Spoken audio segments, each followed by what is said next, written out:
नमस्कार, भारतीस मराठी तडकामध्ये आपले खूप खूप मनापासून स्वागत आहे। आज आपण बनवणार आहोत झटकन पटकन अशी मटन बिर्याणी। चला तर मग सुरुवात करायची आहे। मी तांदूळ घेतलेला आहे। आधी आपल्याला तांदूळ भिजवून ठेवायचा आहे। जवळजवळ पाव किलो मी तांदूळ घेतलेला आहे। स्वच्छ 2 ते 3 पाण्याने आपल्याला धुवून घ्यायचा आहे। तांदूळ आपण छान स्वच्छ धुवून घेतलेला आहे। आता आपण तांदूळ भिजवायला ठेवून दिलेला आहे। जवळजवळ अर्ध्या तासासाठी आपल्याला हा तांदूळ भिजवून ठेवायचा आहे। आता आपण लगेचच मटण शिजवायला घेऊया। जोपर्यंत आपला मटण शिजतंय तोपर्यंत आपला अर्धा तासापर्यंत तांदूळ भिजवून छान असा मस्त असा सुटसुटीत मोकळा होण्यासाठी त्याला वेळ मिळेल। आपण आता मटण शिजवायला घेऊया। मटण आपल्याला शिजवायला टाकायचं आहे। आता आपण गॅसवरती कुकर ठेवलेला आहे। 2 चमचे तेल टाकून घेते मी। तेल आपलं गरम झालेलं आहे। आता आपण थोडे खडे मसाले टाकून घेऊया।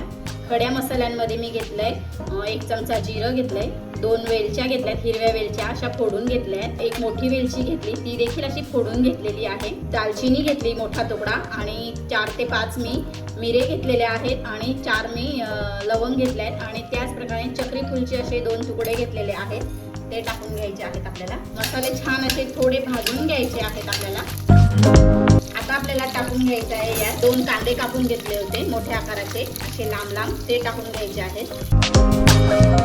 कांदा छान असा मऊ करून घ्यायचा आहे आपल्याला। कांदा आपला थोडा मऊ झालेला आहे। आता आपण टाकून घेऊया 2 ते 3 हिरव्या मिरच्या, तुम्ही तुमच्या अंदाजानुसार घेऊ शकता आणि लसूण अद्रकची पेस्ट टाकून घ्यायची आहे। पेस्ट म्हणजे मी खलबत्त्यात ठेचून घेतलेला आहे। 10 ते 15 लसणाच्या पाकळ्या आणि 1 इंच अद्रकचा तुकडा याप्रमाणे मी खलबत्त्यात छान असं ठेचून घेतलेलं आहे। आपल्याला हे पण छान असं परतून घ्यायचं आहे कांद्याबरोबर, जेणेकरून त्याचा लसूण अद्रकचा कच्चापणा कमी होईल।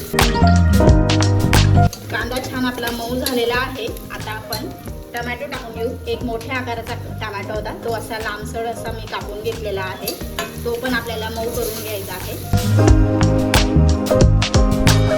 कांदा टोमॅटो छान असा आपला मऊ झालेला आहे। आता आपण पावडर मसाले टाकून घेऊया। पावडर मसाल्यांमध्ये मी घेतलंय पाव चमचा हळद, मोठा अर्धा चमचा घरचं लाल मिरची पावडर, घरचा गरम मसाला आहे तो पण अर्धा चमचाच घेतलाय, बिर्याणी मसाला घेतलाय मी अर्धा चमचा, एव्हरेस्टचा बिर्याणी मसाला आहे हा, आणि धना पावडर 1 चमचा। या पद्धतीने मी हे मसाले सर्व घेतलेले आहेत।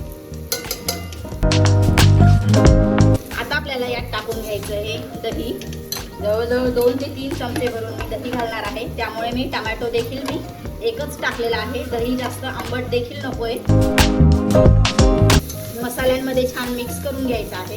आता यात आपल्याला छान असं मटण टाकून घ्यायचं आहे। स्वच्छ धुवून घेतलेलं मटण आहे माझ्याकडे। जवळजवळ मी तांदूळ घेतलाय पाव किलो। पाव किलोसाठी मी जवळजवळ 250 ते 300 ग्रॅम मी मटण घेतलेलं आहे। मटण आपण छान मिक्स करून घेऊया। मटण छान असं मिक्स झालेलं आहे मसाल्यांमध्ये। यात आपल्याला टाकून घ्यायचंय चवीनुसार मीठ। मटणाच्या रस्स्याला छान अशी उकळी यायला लागलेली आहे। आता आपण कोथिंबीर टाकून घेऊया भरपूर, छान असं मिक्स करून घेऊया। आणि आता मी कुकर लावून जवळजवळ 2 शिट्या मी करून घेतले आहे। 2 शिट्या करून आपला कुकर छान असा गार झालेला आहे आणि वाफ देखील पूर्ण निघालेली आहे। आता आपण खोलून बघून घेऊया। मटण आपलं छान असं शिजलेलं आहे, बघून घेऊ आपण जवळजवळ मटण 80% शिजवायचं आहे मटण आपल्याला। तुमच्या कुकरचा अंदाज घेऊन तुम्ही मटण शिजवून घेऊ शकता। मटण आपण बघून घेऊया मटण आपलं छान असं शिजलेलं आहे की काय, बघू शकता तुम्ही। मटण छान असं शिजलेलं आहे आपलं, 80% पर्यंत शिजलेलं आहे। गरम आहे खूप, कुकरची वाफ पूर्णपणे निघालेली आहे, बघून घेऊया। मी आधी मटण बघितलं होतं, 2 शिट्या करून झाल्या त्या। मटण थोडं शिजवायचं राहिलं होतं, मग मी परत आणखीन 1 शिटी करून घेतली। 3 शिट्या मी बरोबर करून घेतलेल्या आहेत। तुम्ही तुमच्या कुकरचा अंदाज घेऊन शिट्या करून बघून घेऊ शकता। हे बघा छान असं मटण शिजलेलं आहे, 80-85% मटण शिजलेलं आहे। आता गॅस परत चालू करते। तांदूळ जो धुतलेला होता तो आपण आता टाकून घेऊया। हलक्या हाताने आपल्याला मिक्स करून घ्यायचा आहे तांदूळ। वरून थोडीशी कोथिंबीर टाकून घेऊया। 1 चमचा भरून मी साजूक तूप टाकून घेते, जेणेकरून छान असा भात आपला मऊसूत होईल। छान मिक्स करून घेऊया। आता कुकरचं झाकण लावून मी फक्त 1 शिटी करून घेते। 1 शिट्टी करून झालेली आहे आपली आणि वाफ पण निघालेली आहे, तुम्ही बघू शकता। आपण बघून घेऊया बिर्याणी आपली कशी झालेली आहे। मस्त अशी बिर्याणी आपली झालेली आहे।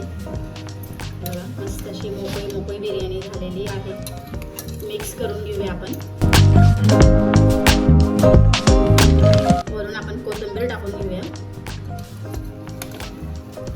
छान अशी मिक्स करून घ्यायची आहे आता. आणि मी आता तुम्हाला प्लेटमध्ये काढून दाखवते.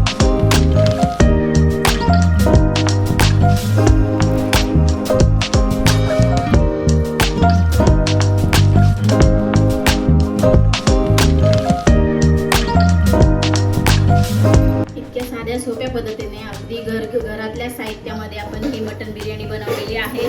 तुम्ही रेसिपी एकदा नक्की करून बघा. रेसिपी कशी वाटली कमेंट करून सांगायला विसरू नका.